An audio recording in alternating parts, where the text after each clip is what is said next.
Hey, this is Jody. This is the BB drill. And the BB drill is a really cool drill because you can start with the BB drill. You'll notice that we don't have any bats here. The BB drill is done only with your hands. And I've got a wiffle ball with me. You can do it with really any sort of softball, light ball. I use mini wiffle balls, and we go from white balls to colored balls to help with some of the brain activity and the mental part of hitting.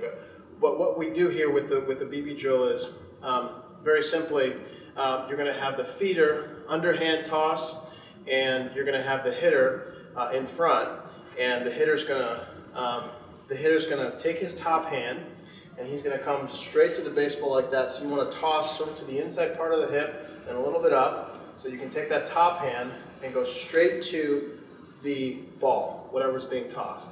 And the great part about this is that once you have your hitters doing this, it basically proves to a hitter that I can hit. One of the toughest things, especially with younger hitters, is the idea that, hey, can I hit? Hitting is not an easy thing to do. Some argue it's the toughest thing to do in sports.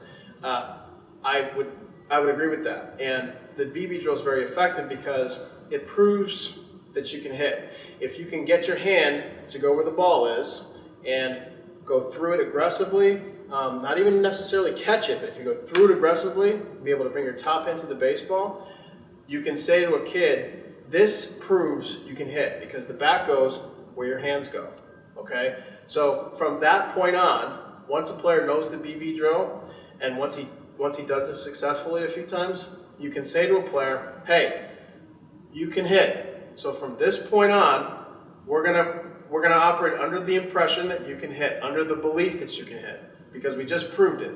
So every day we're not working to that, can we hit? We're working from a place, hey, I can hit, and let's work backwards from there. Okay? Very important distinction, especially for a younger kid.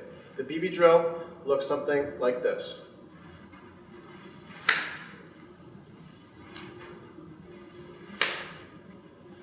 So the only last part of this is that in the brains of the mechanical folks out there, the idea of having your top hand go straight to the baseball like this and not necessarily like this in the palm up, palm down fashion is because when we think this, what's very often true is that when there's no bat in your hand and you think this, what you'll end up getting is something closer to what you'd want to get once the bat's in the player's hand.